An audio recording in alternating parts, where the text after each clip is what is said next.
Assalamu alaikum. Very good morning to all of you. Welcome to Rise and Shine only on 365 News with me Nadia Khan and Zohaib Hassan. कैसे हैं आप लोग? ठीक ठाक हैं? उम्मीद है बिल्कुल सही होंगे। और कराची वाले तो सर्दी में ठिठर रहे हैं, हम ठिठरते हुए आए हैं इस वक्त। सडन जो मौसम चेंज, मुझे लगा कि शायद ऐसी बारिश के सुबह तो कोई ऐसे असरात नहीं थे, हल्की सी बल्कि गर्मी थी। बताया था ना। हाँ, और उसके बाद फिर एकदम बादल, बारिश और शदीद ठंड। उसके बाद जो हवा आ रही है ना ठंडी बारिश के बाद, बिल्कुल चिलिंग कोल्ड है। समझ नहीं आया, हालांकि बारिश हुई है आधा घंटा, हाँ 15-20 मिनट हुई है बस, इससे ज्यादा तो नहीं हुई बारिश। ये जो चिली एयर है ये कहाँ से आ रही है? साइबेरियन हवा है। तो मौसम बहुत ठंडा हो गया और अब कंट्री साइड तो बर्फबारी बहुत ज्यादा हो रही है।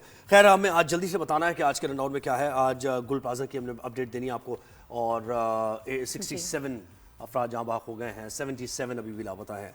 16 की शनाख्त सिर्फ हो सकी है, 67 में से 16 की शनाख्त हो चुकी है। और फोरेंसिक्स वाले कह रहे हैं कि इतना मुश्किल है डीएनए तलाश करना, बहुत बड़ा उनके लिए चैलेंज है। वैसे भी हमें पता है कितनी फैसिलिटीज होंगी सबके पास, बिल्कुल हमारे पास, लेकिन ये कि उसके बावजूद it is a challenge, it's very difficult. और मैं कहती हूँ जो अपने प्यारों के लिए इंतजार कर रहे हैं या कोई खबर, कोई एविडेंस चाहते हैं, बिल्कुल वो कितनी तकलीफ में होंगे। बिल्कुल। और रेस्क्यू ऑपरेशन से मुताल्लिक भी बड़े सवालात उठ रहे हैं। सुस्त रवि का शिकार है। गवर्नर सिंध ने कहा है कि इसकी जुडिशियल इंक्वायरी कराई जाए। और वो जो अभी इब्तदाई रिपोर्ट जो आई है वो नादिया बड़ी एक यानी वो लैप्स वहां पर हुआ कि अच्छा खैर हम आगे चलकर इस पे बात करेंगे, लेकिन इस पे हम बात करेंगे मज़ीद। अच्छा जी। और उसके बाद फिर ये जो बोर्ड ऑफ पीस है इससे मुताल्लिक पेशरफ्त वो हमें बता रही है। जो कंट्रीज कौन सी ऑन बोर्ड आई हैं विद ट्रंप के ये बोर्ड ऑफ पीस, फलस्तीन की जो है इसकी रिबिल्डिंग के लिए, रिहेबिलिटेशन के लिए और ये कि पीस के लिए, वो कंट्रीज कौन सी हम उसके बारे में आपको बताएंगे। पाकिस्तान उसमें है नहीं है वो हम आपको भी करेंगे। और ईरान की तरफ इम्प्लीकेशंस क्या हैं और वैसे भी उसके क्या होंगे, कितना फायदेमंद है इस रीजन के लिए, पाकिस्तान के लिए और खास तौर पे फलस्तीन के लोग। बिल्कुल। और अपडेट ये है कि ईरान की तरफ अपना बड़ा फौजी दस्ता, ये अपडेट समझिए। बिल्कुल मैंने खबर देखी, मैंने कहा नो, अभी कल हुआ था कि हमने खबरों में बोला था कि अभी ये सिचुएशन अंडर कंट्रोल है, ठीक है ना। ईरान की तरफ कोई जो है अभी इस वक्त कुछ अटैक की कोई सिचुएशन नहीं है, बल्कि पुल बैक कर गया ट्रंप। Then what happened? बिल्कुल, उन्होंने बहुत बड़ा अपना फौजी दस्ता भेजा है, उसमें बहरी बेड़ा भी है और उसमें जहाज भी है और वो कह रहे फांसी। खैर इसकी भी हमने डिटेल में आप बात बतानी है आपको। एक्स एम्बेसडर हमारे साथ होंगे। अच्छा, फिर हम बात करेंगे जनाब नेक्स्ट आवर में जब हम आएंगे तो बांग्लादेश का मामला, जिससे तो खास तैयारी करके खास तैयारी आपने की। तो क्या जी बिल्कुल, खबरें ये हैं कि बांग्लादेश अब इंडिया में खेलेगा ही नहीं, उन्होंने कंप्लीटली ना कर दिया है। तो उनके पास क्या चॉइसेस थी, क्या हुआ? आईसीसी का जो सेशन हुआ है जिसमें तमाम उनके मेंबर्स थे, वोटिंग हुई, किस तरह वोटिंग हुई, किस कंट्री ने बांग्लादेश का साथ दिया और किसने नहीं, ये हम आपको बताएंगे। और पाकिस्तान अब क्या करने जा रहा है बांग्लादेश के फैसले के बाद, ये भी हम बात करेंगे। और फिर कौन है हमारे साथ? फेमस एक्टर शहीद अलवी हमारे साथ हैं। Shahid Alvi ji, I have known him for so many years now. बहुत ही अच्छे एक्टर, बहुत अच्छी पर्सनालिटी है, बड़े डायनामिक। जब भी आपको नजर आते हैं ड्रामाज में तो सच सी जाती है स्क्रीन। अभी तो जमीन आसमान ये ड्रामा जो है वो, हाँ वो भी उसमें उन्होंने काम किया। कम काम करते हैं बट बड़ा कमाल काम करते हैं और अपनी बेटियों से बहुत मोहब्बत करते हैं, ये खास बात है उनकी। जी, good husband, excellent father and a wonderful friend और अमेजिंग एक्टर। फिर वेदर अपडेट भी आखिर में होगी, लेकिन सबसे पहले हमने आपको बताना है साने गुल प्लाजा में जहां बाग अफराद की तादाद 67 हो गई, जैसे आपको बताया। 77 अभी भी लापता हैं, 16 अफराद की शनाख्त हो गई है। जुडिशियल इंक्वायरी का मुतालबा किया है गवर्नर सिंध ने। और ये हम भी सवालात ये कल भी कर रहे थे कि ये रेस्क्यू ऑपरेशन क्यों नहीं हो रहा है। ये जो 77 लोग हैं इनको बचाने की कोशिश क्यों नहीं हो रही है? वहां पर जो मनाजिर है वो तो हमें लग रहा है कि जैसे सब कुछ हो गया है, अब सिर्फ बिल्डिंग को गिराना है। लेकिन बिल्डिंग कैसे गिरेगी जब 77 अफराद हैं? उनका तो पहले वेयरअबाउट्स पता करने के वो कहां पर मौजूद है। और ये कि आपको जो वीडियो सामने आ रही है उसमें कुछ जिनके चेहरे ब्लर कर दिए गए हैं फायर फाइटर्स के, वो अब बता भी रहे हैं कुछ असली जो फैक्ट्स हैं कि जी पानी नहीं था उनके पास। एक जो थी सिर्फ फायर फाइटर की, एक जो थी, जो ये हम लोग जो वीडियोस में देख रहे हैं जी, एक गाड़ी थी और वो ही जो थी नजर आ रही थी और उसमें पानी खत्म हो गया था।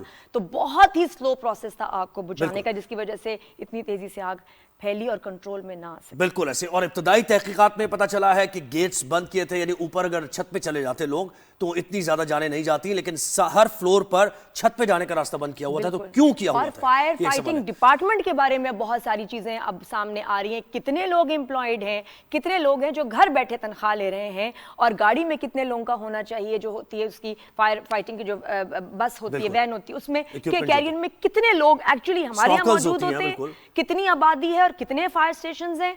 सब सवाल उठ रहे हैं, सब सवाल उठ रहे हैं। और इब्तदाई तहकीकात में यह भी पता चला है, जिसको किसी कंफर्मेशन अभी नहीं है, लेकिन इब्तदाई तहकीकात है कि एक बच्चे खेल रहे थे शॉप पे, एक फ्लावर शॉप थी, और उसमें बच्चे माचिस या फिर लाइटर से खेल रहे थे और उस माचिस या लाइटर से मुमकिन तौर पर आग लगी और फिर वो भड़की और शॉर्ट सर्किट हुआ कितना और सारी चीजें। फ्लेमेबल मटेरियल होता है ऐसे दुकानों में, शॉप्स में। और ये है, मैंने वैसे भी देखा बच्चे कभी खेल रहे होते हैं तो बड़े लाइटर मना बड़ा नहीं अट्रैक्शन करते। होता है बच्चों के हाँ। लिए, पता नहीं क्यों होता है, और घर में मैंने देखा है बच्चे लाइटर छुपा लेते लेकिन हैं। क्या प्रूफ है, क्यों उन्होंने ये थ्योरी बताई है कि जी ये एक हो सकता है केस, क्या वजह है, कोई क्या कैमरा शायद फुटेज? कोई आई विटनेस है वहां जी पर, जी, उन्होंने देखा? ये भी है ना कि ये एक्सप्लेनेशन कहाँ से आई? जी बिल्कुल ऐसे। तो हमें ज्वाइन किया है जमजम सईद ने, हमारी नुमाइंदा है और मुसलसल गुल प्लाजा से मुताल्लिक हमें रोज अपडेट करती हैं, इस वक्त भी वहाँ पर मौजूद है। जमजम, बहुत शुक्रिया वक्त दिया। ये जो हम इब्तदाई तहकीकात से मुताल्लिक बता रहे हैं, आप तक भी ये पहुंची हैं, हतमी तौर पर इसको कंफर्म कर दिया गया है कि यही फैक्ट्स है? नहीं, देखिए ज़ुहैब और नादिया, सबसे पहले तो मैं आपको ये कहूँ कि जो रेस्क्यू ऑपरेशन था वो 70% से ज़्यादा, तकरीबन 80% जो है वो मुकम्मल हो चुका है। जहां पर 77 लोग मिसिंग थे, जो कि आवेजा की गई थी list deputy commissioner south Javed नबी खोसो की जानिब से। अब वो 67 लोग जो है वो 67 अफराद की लाशें जो है वो मिल चुकी हैं। अब सिर्फ 10 लोग ऐसे हैं जो कि मिसिंग है, उन्हें भी अब ढूंढने की कोशिश की जा रही है। सर्च ऑपरेशन गुज़िश्ता जो है वो तकरीबन 1 हफ्ता होने को आया है, वो जारी है, मुसलसल दिन रात मेहनत की जा रही है रेस्क्यू इदारों की जानिब से। और अब चूंकि सिर्फ 10 लोगों की तलाश जारी रह गई है, जितने भी लवाहिकीन थे जो यहाँ पर बैठे हुए थे गुज़िश्ता 1 हफ्ते से, अब उनकी तादाद भी यहाँ पर कम हो चुकी है। और कहा यह जा रहा है कि हो सकता है कि आज रात तक या फिर कल जो फर्स्ट हाफ होगा, तब तक जो है ये ऑपरेशन मुकम्मल तौर पर खत्म हो जाएगा। सिंध बिल्डिंग कंट्रोल अथॉरिटी की टीमों ने कल भी दौरा किया और आज भी अब से कुछ देर बाद जो है वो यहाँ पर आएंगी, खुद जो है वो निगरानी कर रही है। बिल्डिंग के अंदर भी जाके उन्होंने देखा, चूंकि बिल्डिंग को उन्होंने मुकम्मल तौर पर मखदूश करार दे दिया है। जैसे ही ऑपरेशन खत्म होगा फिर फॉरेंसिक का जो है वो स्टेप आएगा, वो मुख्तलिफ पहलुओं से तहकीकात की जाएगी। आया कि आप अच्छा, कोई नए फैक्ट समझम, आपको कोई नए फैक्ट्स पता चले हैं? और एक जो हमने भी सुनी बड़ी डिस्टर्बिंग बात, के ऊपर गाड़ियां खड़ी थी लेकिन दरवाजे बंद थे, तो जिसने गाड़ी खड़ी की उसने वापस आना होगा, तो दरवाजा तो सब खुला होगा, और उस वक्त वो उसका बंद हो जाना, उसने वापस भी तो आना था ना, ये क्यों? देखिए, इस हवाले से एक कमेटी तश्कील दे दी गई है जिसमें 6 अफसरान को बाकायदा शामिल किया गया है।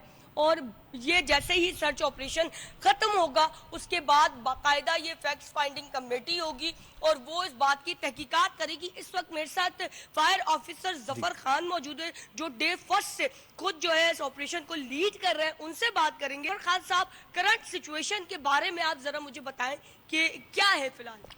बिल्कुल, जैसा कि अभी आपने जिक्र किया कि इस ऑपरेशन को आज 6-7वें दिन में दाखिल हो गया है और कल रात को भी जो है वो सर्द हवा चलने की वजह से 7 बजे के करीब बेसमेंट में जो है दोबारा आग लग गई थी, जिसको फायर ब्रिगेड डिपार्टमेंट में 3 से 4 घंटे में कंट्रोल किया और फिर कूलिंग करके उसको मुकम्मल वापस बंद कर दिया गया है।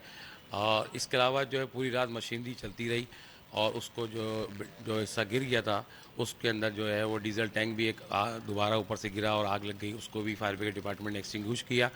और अब मशीनरी ने जो है तकरीबन अपना मलबे का काम जो है वो पूरी रात उठाने के बाद पॉकेट्स और दीगर चीज़ें हमें बना के दी हैं, जहाँ पे रह गया था उसको भी हम सर्च करेंगे।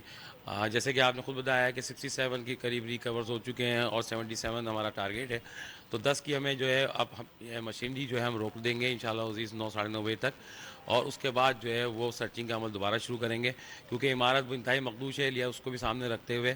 और ज़्यादातर जो हमें बॉडीज़ मिली वो फर्स्ट फ्लोर और मेज़लाइन से मिली, और चूँकि और गुल तिजारा वाले साइड पे जो रास्ता खुला था उसी साइड से उसी एरिया से मिली, तो आज भी हम अपना ऑपरेशन वहीं से दोबारा शुरू करेंगे, क्योंकि जो रॉ मटेरियल है प्लास्टिक का, मे बी के वो लाशें जो हैं वो बहुत ज़्यादा उनकी हालत अच्छी नहीं और पार्ट्स की शक्ल में मिल रही हैं, तो उनको फिर हम उस मलबे के अंदर ढूंढेंगे जो रॉ मटेरियल कपड़ा, प्लास्टिक, बर्तन ये जो थी उसमें फिर हम उसको तलाश करेंगे इंशाल्लाह। अच्छा, तलाश का अमल जारी है, चूँकि 10 लोग जो है अब भी गुमशुदा है, उनकी तलाश भी आज मुकम्मल कर दी जाएगी। जमजम, ये डे फर्स्ट से कर रहे हैं, तो इनसे जरा ये पूछ लें जमजम, ये पूछ लें कि ये जो हम भी रिपोर्ट कर रहे हैं और हम तक ये खबर पहुंच रही है कि गेट्स बंद थे, हर फ्लोर पर ऊपर जाने के गेट्स बंद थे, तो इनसे पूछे इन्होंने क्या ऑब्जर्व किया वहां जब? और ये कि फायर फाइटिंग के जो थे उनके पास पानी ही नहीं था, तो आग बुझाने में इसलिए बहुत प्रॉब्लम हुई। अच्छा, ये भी ये मैं कंफ्यूजिंग पूछ इसके लेती हूँ, facts ये हैं। कहा जा रहा है कि फायर फाइटर्स के पास फायर ब्रिगेड गाड़ी में पानी नहीं था, इस बात में कितनी सदाकत है? और ये भी कहा जा रहा है कि दरवाजे जो है छत के बंद थे, क्या कहेंगे? नहीं देखें, बिल्कुल ये तो सिलसिला बिल्कुल जो हर हवाले से आवाम में कोई भी फायर की गाड़ी खाली क्यों आएगी? तो देखें, वो तो फायर स्टेशन में गाड़ी भरी हुई खड़ी इसलिए होती है कि जब कॉल आएगी तो उसने फ़ौरन रिस्पॉन्ड करना है और उस एरिया में उस जगह पे जाना है। और अगर फायर की गाड़ियाँ खाली होती तो इस पूरे साल में जो वाक़यात हुए हैं वो फिर सारे की सारे आगे बुझती ही नहीं। तो लोगों के जहन में ये है कि होता ये है कि गाड़ी आती है और वो उसको पानी को जाहिर है, अगर कई दुकानों में आग लगी है तो उसका इखराज जल्दी हो जाएगा। और वो खाली होकर जब जारी होती तो लोग कहते हैं ये तो अभी आई थी खाली, उसका पानी नहीं था। ऐसा नहीं है, वो गाड़ी पानी ख़त्म हो जाता है तो फिर वो रिफिलिंग के लिए पानी भरने जाती है। सही है। अच्छा ये बताइएगा कि वो जो ताले लगे हुए थे उसके बारे में आप देखिए, क्योंकि शॉपिंग सेंटर्स के अंदर ये एक रूल है कि जब लास्ट टाइम होता है तो वो अगर उसके 6 दरवाजे हैं या 8 दरवाजे हैं तो वो उसमें से क्लोज करना शुरू कर देते हैं और आखिरी जो लोग निकलते हैं उनके लिए एक या छत दो पे जो दरवाजे। ताले लगे हुए जी, छत के लिए भी, छत पे भी जो ताले लगे हुए थे वो उसकी वजह यही है कि उनका क्लोजिंग टाइम था, तो उन्होंने यकीनन बकौल उनके यूनियन के कि जी हमने लास्ट टाइम क्लोज कर दिया था। अगर मैंने पहले भी कहा था अगर छत के ताले खुले होते तो ये तमाम लोग जो है जो ऊपर चले जाते, क्योंकि आग नीचे थी, ऊपर चले जाते और छत के ऊपर जितनी भी गाड़ियाँ थी वो सारी महफूज रहेंगी। तो इसकी वजह ये है कि अगर ऊपर आते तो उसके वो आसानी से उसको रेस्क्यू कर लिया जाता। जी आसानी से रेस्क्यू कर दिया। बिल्कुल जमजम, ये तो देखिए हतमी तौर पर ये बात कंफर्म भी कर दी इन्होंने कि वो ताले लगे हुए थे। अब वो किस टाइमिंग पर ताले लगे हुए थे, 2 घंटे या 1.5 घंटे और अभी शॉपिंग सेंटर खुला होना था, तो इतनी पहले छत के दरवाजे बंद कर देना। और अगर आपने ऐसे ही बेहतरीन इंतजाम करने थे तो फिर फायर सेफ्टी भी आपके पास होनी चाहिए थी। अगर आप इतनी और जल्दबाजी कर लॉक्स रहे कुछ ऐसे हो कि चलो भाई अंदर से तो कोई कुछ खोल सकता था, असल में नजर ही नहीं कुछ आ रहा हैं, नजर ही नहीं कुछ आ रहा क्योंकि था। हमारी फायर की जब ऐसे इमरजेंसी होती है तो इमरजेंसी लाइट्स ही नहीं थी कि जो खुद ही ऑन हो जाती है, तो जब नजर ही नहीं कुछ आ रहा बिल्कुल। और ये काला धुआं जो कि सबके सांस घोट रहा था, उसके और ये बाद देखिए, कैसे ये जो दरवाजे तक भी कैसे ये जो पहुंचे। हम गए ना हर फ्लोर पर छत पे जाने के लिए, और रैंप से गाड़ियां जाती हैं और इतना बड़ा, इससे भी बड़ा स्पेस है वो, अगर खोल दिया जाए हर फ्लोर पर तो आराम से लोग ऊपर जा बात सकते हैं रैंप के इमरजेंसी जरिए, लेकिन लाइट्स वो नहीं जब हुआ। आपकी साइट ही ना हो, आप किस दरवाजे तक किस तरह कहाँ कैसे पहुंचेंगे। प्लस अगर जो हम पानी की बात कर रहे हैं, दुनिया भर में हाइड्रेंट्स होते हैं मुल्कों में, ऐसी बिल्डिंग्स होती हैं थोड़े थोड़े फासले के पास हाइड्रेंट्स, वाटर हाइड्रेंट किया है, ऐसी जगह वहां से पानी डायरेक्ट पाइप लगाया फायर ब्रिगेड की गाड़ी ने, और पानी ही पानी, ताकि उनको वापस जाना, पानी गाड़ी भरना लाना, फायर हाइड्रेंट्स ही नहीं है। और टाइम इज अ वेरी, कभी सोचा ही नहीं हमने।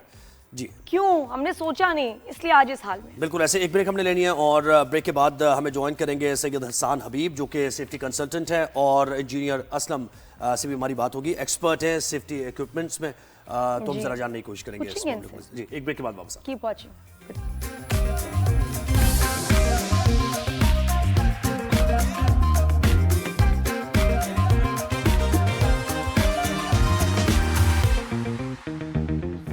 Welcome back after the break. तो बातें तो हम करते ही हैं, लेकिन जब एक चीज सामने डेमोन्स्ट्रेट करके दिखाई जाए तो समझ आई थिंक बेहतर तरीके से आती है। सुहेल, बिल्कुल ऐसे, ये जरूरी है लोगों को बताना कि आपके पास क्या, यानी एसओपीज क्या फॉलो करने हैं, इक्विपमेंट आपके पास क्या होना चाहिए।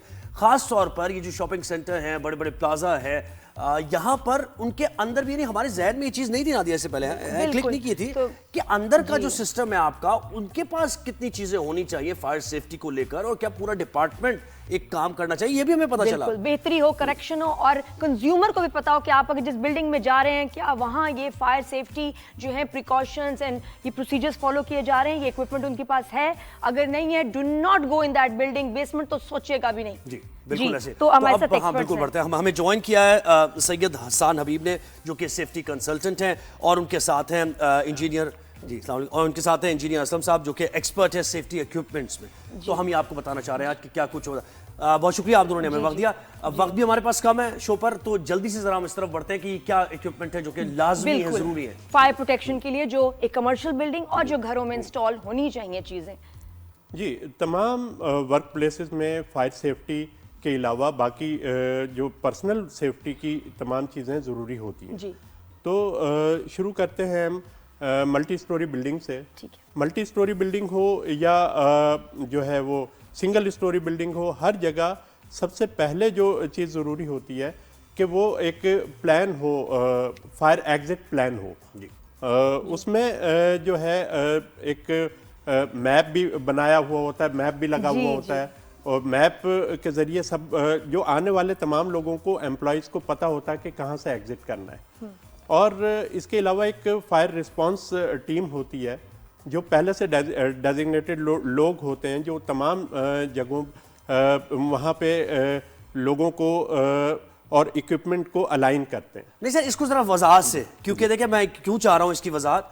हमारे साथ उनके यूनियन के प्रेसिडेंट थे, वो कह रहे हैं सारे इंतजाम हुए हैं, लेकिन आप ये कह रहे हैं कि उस जगह की भी अपना फायर डिपार्टमेंट होना चाहिए जो काम करना चाहिए, उसमें ह्यूमन रिसोर्स भी है, इक्विपमेंट भी है। सारे तो इसको जरा इंतजाम कौन से रीट्रेट थे? करें। स्प्रिंकलर नहीं थे, इमरजेंसी लाइट्स नहीं थी, और वो कह रहे हैं सारे इंतजाम थे, कुछ जी। पता नहीं, अब अलार्म नहीं था। देखिए ये बात तो सबको अब पता चल ही गई है ना कि जैसे ही लाइट डिस्कनेक्ट हुई तो वहाँ पे रोशनी नहीं थी। अगर इमरजेंसी लाइट होती तो वो अंधेरे में गाइड करती है, वो कि किस जैसे तरफ ही जाना है, लाइट क्योंकि नजर कुछ डिस्कनेक्ट नहीं होती आएगा। है, जैसे ही लाइट डिस्कनेक्ट होती है और वो इमरजेंसी लाइट ऑन हो जाती है तो रोशनी की कमी का मसला नहीं होता। ठीक है। तो जैसा दो तरह से फायर से हम बच सकते हैं, नुकसान को मिनिमाइज किया जा सकता है। एक होता है इंटरनल सेफ्टी, जो बिल्डिंग की या उस इदारे की इंटरनल सेफ्टी क्या क्या है उसके वो अंदर? उसमें वहाँ पे बताइएगा जी, बताइए। कौन सा मटेरियल होना चाहिए। इंटरनल सेफ्टी में देखें जो वहाँ पे इमरजेंसी लाइट की बात हुई, इमरजेंसी लाइट होनी चाहिए। इसके अलावा जो है वहाँ पे स्प्रिंकलर सिस्टम होता जी, है, उसके बाद फायर हाइड्रेंट सिस्टम बिल्कुल होता फायर है। हाइड्रेंट तो वो तो बाहर सर है जब building आपने के। कहा कि एक डिपार्टमेंट होता है, सुनिए जी, जी।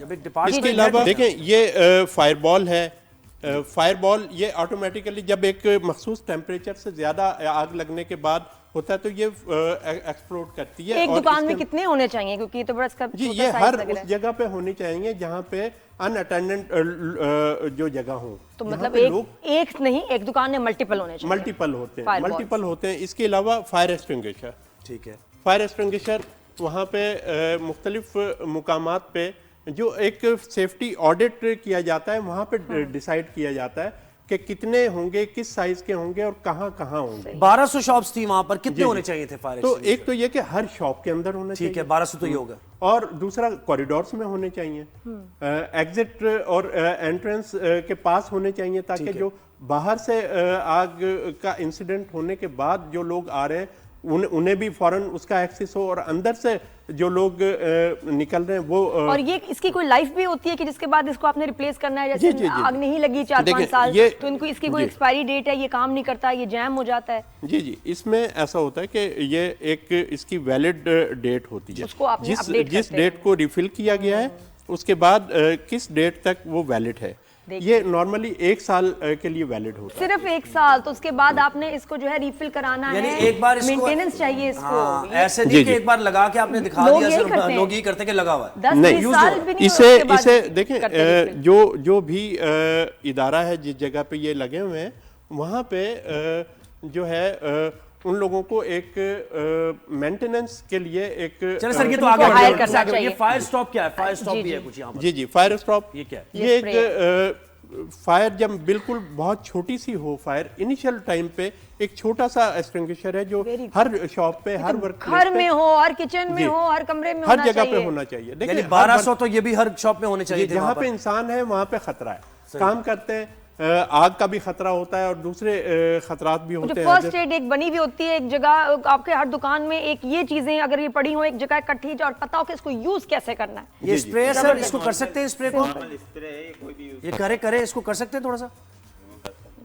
जैसे आप परफ्यूम स्प्रे करते अच्छा, हैं ये इस उसी तरह तरह ये से स्प्रे, ये करना फायर है। स्प्रे ये जो बिल्कुल इसके अंदर है, जैसे ये स्नो स्प्रे जैसे होता है, स्प्रे है, ये काफी हद तक काबू पा लिया फोम जाएगा जो इससे, है ये बिल्कुल इस पे काबू कर देता है। आग बुझा ली। ठीक है जी, सर, आगे मैम, बढ़ते हैं, आगे इस बढ़ते हैं, वक्त जल्दी से आगे एक बढ़ें। बात बहुत इंपॉर्टेंट है, जब आग लगती है तो एक छोटा सा फायर एक्सटिंग्विशर, ये इतना सा सिलेंडर जो परफ्यूम की बोतल के बराबर है, वो उस आग को कंट्रोल कर सकता है। लेकिन initially। चंद मिनट गुजरने के बाद एक पूरा फायर हाइड्रेंट भी उसे कंट्रोल नहीं कर पाता। सही बात है, बिल्कुल। तो ये वहाँ पे हर वर्क प्लेस पे, हर घर में, हर जगह जहाँ पे इंसान है वहाँ पे इनकी जरूरत है। ठीक है, बिल्कुल, आगे बढ़ते हैं, आगे। आगे बढ़िए जी। तो दुकान में जो भी अटेंडेंट हो उसको पता हो कि इन केस ऑफ फायर हमने किस चीज को ये कैसे फायर इस्तेमाल ब्लैंकेट करना क्या है। है सर? ये जी। फायर ब्लैंकेट जो है ये अगर किसी चीज पे, किसी जगह पे, किसी इंसान के कपड़ों पे आग लग गई, ठीक है, तो उसके बाद इसको खींच के वो खोला जाएगा और उसे ढांप दिया जाएगा। देखिए फायर जो होती है, आग लगने के बाद ये आग से प्रोटेक्शन के लिए भी नहीं, ये आग आग लगने के बुझाने बाद के लिए ये खुल सकता है सर इस वक्त यहाँ पे? जी डेमोन्स्ट्रेट हो सकता है? जी खुल सकता है, वो नॉर्मल ब्लैंकेट की तरह से ही है। नहीं, क्या एकदम से खुल जाएगा? जी, खोल जी, सकते हैं, आराम खोल से दे- खुल खोल जाता है, खोल दें सर। आप अगर खोल सकते हैं। बिल्कुल अच्छा अच्छा, ये हाँ ना, ये जरा पता चल जाएगा लोगों को। फायर ब्लैंकेट जबरदस्त। है और ये आपको अवेलेबल है quality मार्केट में देखिए। इजीली। ये देखें, बिल्कुल अवेलेबल है इसे ढांप मार्केट देंगे। में। अगर किसी को लग जाए तो अब बुझती नहीं, इससे वो बुझ सकती है और बुझाने वाले के भी जो है ये हाथ हर में- फैमिली आग हर बुझने के फैमिली में हवाले हर से बंदा एक- अपने एक घर बात में बहुत रखे, important खवातीन की सेफ्टी के लिए बहुत इंपॉर्टेंट है। कितने का है ये सर? कितने का होगा मार्केट में? सर ये 2000 बहुत रुपए। सस्ता 2000 रुपए से आप शुरू हैरान होता है। होंगे, ये किट्स इतनी महंगी भी नहीं, फिर भी हमारे घरों में और बाहर कमर्शियल सेंटर्स में नहीं है। अच्छा, हर दुकान में इनका होना और जो जरूरी क्या है। है? सबसे और क्या इम्पोर्टेंट रखा चीज है जो समझना चाहिए हर इंसान को, वो ये है कि आग के लिए एक ट्रायंगल, फायर ट्रायंगल को समझना बहुत जरूरी है। जी। यानी जो चीज आग जिसे पकड़ सके उसे कहते हैं फ्यूल। वो हर वो चीज जो जल सके वो फ्यूल होती है। और ऑक्सीजन और इग्निशन, यानी शोला होगा, फ्यूल होगा और ऑक्सीजन होगी तो आग आगे बढ़ेगी। बिल्कुल सही। अगर इस फायर ट्रायंगल को तोड़ दिया जाए तो- तीनों में से किसी एक चीज को आप गायब कर दें। ये मुझे ठीक बताएं है। कि ये सारी चीजें उस प्लाजा के अंदर, गुल प्लाजा के अंदर एक डिपार्टमेंट होता और वहां ये सारी चीजें होती बड़ी तादाद में, जी। हर तो दुकान ये इतना बड़ा सानिया ना होता। आप ये कहना चाह रहे हैं? जी मैं यही कहना चाह रहा हूँ। सेफ्टी डिपार्टमेंट एचएससी डिपार्टमेंट हर इंडस्ट्री में, कॉर्पोरेट सेक्टर में होता है, जिसकी पाकिस्तान में कमी है। और वो अगर एचएससी डिपार्टमेंट वहाँ पे होता तो वो फायर सेफ्टी भी देखता है, ये सारे कंप्लायंसेस भी देखता है, सर्टिफिकेशन भी देखता, लीगल जो रिक्वायरमेंट है ISO 45001 की, बिल्डिंग कोड ऑफ पाकिस्तान की, NFPA स्टैंडर्ड्स जो हम करते हैं, हर चीज़ लीगल उस पे हो जाती तो है। अगर लेकिन वो अगर हम system ही चाहें, नहीं था। हमारे पास वो एक्सपर्टीज है कि अगर हम चाहें तो हमारी सारी कमर्शियल बिल्डिंग जो है उनको कंप्लाई करवाना पड़े, कि जी उनसे कहें कि उनको करना है कि फायर सेफ्टी प्रोसीजर्स आपके इन प्लेस हो सकता है। वी बिल्कुल have that expertise. Rocket science तो नहीं है ना ऐसी मैडम। कंपनीज भी हैं जो अगर उनको कॉन्ट्रैक्ट मिले तो वो ये सब चीज देख सकती हैं, ऐसे बिल्डिंग्स। मैडम ऐसे पाकिस्तान के अंदर ही कुछ बिल्डिंग्स ऐसी हैं, कुछ मॉल्स ऐसे हैं जो बड़े ब्रांडेड हैं, वो जी। सब इम्प्लीमेंट भी कर रहे हैं और हम और आप उन मॉल्स में भी जाते हैं। सिर्फ शऊर का मसला है। और पुरानी बिल्डिंग्स में भी ये हो पुरानी सकता बिल्डिंग्स है, में भी हो हो सकता सकता है। अगर ये हम ना ये शऊर बहाना अपने नहीं अंदर है सेफ्टी कि पैदा पुरानी कर आप ले। दोनों से एक सवाल मुझे, ये जो 5-6 दिन लग गए इसमें, जी। क्या वजह थी? इसकी वजह मुमकिन तौर पे क्या हो सकती है? कोई ड्रेस ऐसा होता है जो कि फायर के लिए आप अंदर जाते हैं, गर्मी होती है, नहीं जा पा हाँ, रहे हो, और ये मतलब वजह ये कि थी? रेस्क्यू ज्यादा और बेहतर हो सकता था। उनके क्या मसाइल थे जी, रेस्क्यू वर्कर्स के? जी मैं अर्ज करता हूँ। इस सिलसिले में दो चीजें हैं। एक तो जो प्रॉब्लम होता है जब आग लग गई है किसी बिल्डिंग में, तो वहाँ अंदर जाने के लिए दो रुकावटें होती हैं। एक तो टेम्परेचर और दूसरा धुआं। ठीक है, ठीक है। जब टेम्परेचर इतना ज्यादा होगा और उनके लिए कोई हिफाजती गियर नहीं होंगे उनके पास, तो वो नहीं जा पाएंगे। और दूसरा ये कि धुआं इतना ज्यादा होता है वो चंद सेकंड्स के अंदर आपके लंग्स के अंदर भर जाता है और आप सांस लेने के काबिल नहीं सेकंड्स होते। चंद सेकंड के अंदर। तो उसके लिए देखें, ये फुल फेस मास्क है, इसके साथ कनेक्ट होता है ऑक्सीजन सिलेंडर जो बैक पे होता है। जो हमारे रेस्क्यू वर्कर्स के पास है, रेस्क्यू की टीम के पास होना चाहिए। होने चाहिए। क्या थे हमारे ये टीम इंडोर के भी पास? होना चाहिए। और जो फायर रिस्पांस टीम बाहर से आ रही है, जो KMC का जो फायर डिपार्टमेंट है, उनके पास भी होना देखिए चाहिए। दुकान में अगर ये एक दो भी होंगे ना तो वो एक दो लोग बाकियों की जानें बचा सकते हैं। इमरजेंसी लाइट्स होती तो नजर आ जाता कि कहाँ जाना है। ये कितनी लोग- देर तो लोग भटकते रहे कि उनको कोई रास्ता ही नहीं मिला कि कहाँ जाना है, कहाँ सर, एस्केप। ये हमारे पास अभी वक्त कम है, हम इंशाल्लाह नेक्स्ट शो में आपको जरूर मतलब तफसीली तौर पे बात करेंगे। और बहुत इंपॉर्टेंट है अब ये बात करना, क्योंकि जितना जानी नुकसान हो गया है तो लोगों की जानें बचाना, अवेयर करना। बहुत शुक्रिया, आपने हमें वक्त दिया। ये आप देखिए दोनों ना ने। फायर और फाइटर्स ये की सारे पूरी हमें- किट क्या जी, होनी चाहिए, क्या होनी चाहिए, वो भी बहुत जरूरी अच्छा, है। इसमें बस एक चीज निकल के सामने आई, बहुत शुक्रिया, थैंक यू। इसमें एक चीज निकल के सामने आई कि ये जो सारी चीजें आपने देखी, इक्विपमेंट देखा आपने, ये उस प्लाजा के अंदर होना है। हर दुकान ऐसा नहीं है कि आप फायर डिपार्टमेंट का इंतजार करेंगे, आग लग गई जी आग बुझा दो। आपके अंदर सिस्टम क्या है आग बुझाने का? और ये इनिशियल मैटर अगर करता है। जब आग लगी, अगर कुछ मिनटों में उसको बुझा लिया जाता तो आग इतनी फैलती ना। And that's the time, that's the window you have to save lives. और वो बिल्कुल विंडो ऐसे। वेस्ट हो गई क्योंकि बिल्कुल कुछ था ही नहीं। प्लस क्या हमारे यहाँ क्या कल्चर है, दुकानदार क्या करते, जाते हुए किसी बच्चे को छोड़ दिया। देखिए ना कितने बच्चे मिसिंग हैं। ये वो बच्चे हैं जिनको छोड़ दिया था, छोटे तू संभाल मैं जा रहा हूँ। और उन छोटों को कुछ नहीं पता कि अगर आग लगेगी तो क्या करना है, बिल्कुल ऐसे ही है। कुछ नहीं। और ना उनके पास कुछ था। और इससे मुताल्लिक तहकीकात होती है, तो ये भी एक बड़ी बात है कि लाइटर था उनके पास। खैर, ये बात होती रहेगी गुल प्लाजा की, और हमारी कोशिश ये बात करने का मकसद हमारा ये है कि आगे ऐसे वाक़यात ना हो। लेकिन अब हम आगे बढ़ना है शो पर ना दिया, और हमें जरा पता नहीं कुछ समझ आ वर्ल्ड रहा पॉलिटिक्स की हम बात, आगे इस सानियत से कैसे बढ़ेंगे, अब वर्ल्ड पॉलिटिक्स यही की भी नहीं हमने बात समझ आ करनी रहा। बहुत मुश्किल है। जी। लेकिन ये कि आगे तो बढ़ना है ज़ाहिर है, हमें वर्ल्ड पॉलिटिक्स की बात करनी है और डोनाल्ड ट्रंप के इक़दामात और ये गाज़ा में पीस के लिए जो कुछ कोशिशें की जा रही हैं, बोर्ड ऑफ पीस, और उसमें बताया जा रहा है कि सऊदी अरब भी शामिल हो गया, पाकिस्तान भी शामिल हो गया, तुर्की भी है, कतर भी है, बिल्कुल ऐसे ही है, ये ममालिक शामिल हो गए। लेकिन on the other hand Iran पर उन्होंने अब हमले के लिए पता नहीं या किस लिए उन्होंने पता नहीं, कुछ बहुत डिस्टर्बिंग खबरें रात से गर्दिश कर रही हैं ऑन सोशल मीडिया, वीडियोस आप देख रहे होंगे, तो उससे तो ये लग रहा है कि जैसे काम शुरू हो गया है और क्या अटैक होने वाला है ईरान पे, ट्रंप क्या करने वाले हैं। कल तक ये इंप्रेशन था कि जो चीजें हैं काम डाउन हो गई हैं, लेकिन अब फिर से शुरुआत हो गई है, तो ये अब कहां जा रहे हैं मामला। बिल्कुल, और वो ये कह रहे हैं कि फांसी अगर दी तो फिर फौरन हमला होगा, इसलिए हमने तैयार किया अपने फौजों को। मसूद खान साहब ने हमें ज्वाइन किया है, जो कि एम्बेसडर है और बहुत तजर्बा है, वसी तजर्बा रखते हैं जो दुनिया में मामला चल रहे हैं, पॉलिटिक्स क्या चल रही है। सर बहुत शुक्रिया, आपने हमें वक्त दिया। पहले हम इसी से करते हैं कि ये जो एक फोरम बना है, इसकी आप अफादियत देख रहे हैं, ये मकसद इसका यही है जो अपेरेंटली नजर आ रहा है on the face of it, या फिर कुछ और मकसद है डोनाल्ड ट्रंप का? नहीं, मकसद तो वही है जो उन्होंने बयान किया है, यानी मुस्तकिल जंगबंदी, उस तामीर नौ, और तीसरा ये है कि फ़लस्तीन की रियासत की तलाश। लेकिन यह है कि क्या इसराइल ऐसा होने देगा, इसके बारे में कुछ यकीन के साथ नहीं कहा जा सकता। लेकिन फ़िलहाल पाकिस्तान और दूसरे मुस्लिम ममालिक इसलिए शामिल हुए हैं कि गुज़श्ता सितंबर में उन्होंने सदर ट्रंप को ये तजवीज़ दी थी कि गज़ा में जो जुल्म सितम हो रहा है, जो जेनोसाइड हो रहा है, उसे रोका जाए और अमेरिका अपना किरदार इस्तेमाल करे इस सिलसिले में। तो सदर ट्रंप ने 20 नुकाती फार्मूला पेश किया।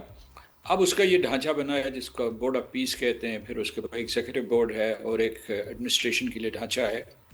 तो इन तीनों से मिलकर बुनियादी तौर पर जो जोर होगा वो ये कि किसी तरीके से जो है ह्यूमैनिटेरियन रिलीफ दिया जाए, उसके अलावा तामीर नौ की जाए, रिकन्स्ट्रक्शन की जाए। तो कुछ मकासद तो इसमें हल होंगे, लेकिन ये नहीं कहा जा सकता कि फ़लस्तीनियों को उनका हक़ के खुद इरादियत मिल जाएगा या इसराइल किसी भी सतह पे एक खुद मुख्तार फ़लस्तीनी रियासत के लिए आमादा हो जाए। सर, ये शुरू में हमने इनिशियल खबरों में सुना था कि $1 बिलियन भी इसमें कंट्रीब्यूशन की शर्त रखी जा रही है from every participating member country. वो अभी है शर्त या नहीं? नहीं, वो शर्त है और वो ये है कि मुस्तकिल और गैर मुस्तकिल अरकान के लिए है। यानी कुछ तासुर ये दिया जा रहा है कि ये कोई आर्जी सेटअप नहीं है, बल्कि ये हो सकता है कि आने वाले कई सालों तक चले, और ज़रूरी नहीं कि इसका दायरा कार सिर्फ फ़लस्तीन तक महदूद हो या मशरिक़ वस्ता तक महदूद हो या गज़ा तक महदूद हो। ये दूसरे आलमी मामलात के सिलसिले में भी अपना किरदार अदा कर सकता है। तो उसमें जो है मुस्तकिल अरकान कहा कि जो भी 3 साल से ज़्यादा मुद्दत के लिए इसमें रहना चाहेंगे वो $1 बिलियन दें। तवक्को ये की जा रही है, एक क़यास ये किया जा रहा है कि ये जो अमीर खलीजी रियासतें हैं या उसके बाद जो मगरबी ममालिक थे, लेकिन मगरबी ममालिक तो इसका हिस्सा नहीं बन रहे, कि वो इसमें पैसे डालेंगे। लेकिन इसमें एक नया ढांचा वजूद में आ रहा है, कुछ ये उससे ममासल है जो अक़वाम मुत्तहिदा में, वहाँ भी मुस्तकिल और गैर मुस्तकिल अरकान हैं, वहाँ भी जो है रुकनीत है, उनका भी मैंडेट जो है पीस एंड सिक्योरिटी है, इंटरनेशनल पीस एंड सिक्योरिटी है। इसका चार्टर भी जो है इंटरनेशनल पीस एंड सिक्योरिटी के बारे में जो है बहुत उसने जोर दिया है। लेकिन इसमें सिर्फ यह है कि वहाँ तो 15 अरकान इसके बारे में फैसले करते हैं सलामती काउंसिल में, जिनमें 5 मुस्तकिल हैं और 10 जो हैं गैर मुस्तकिल हैं।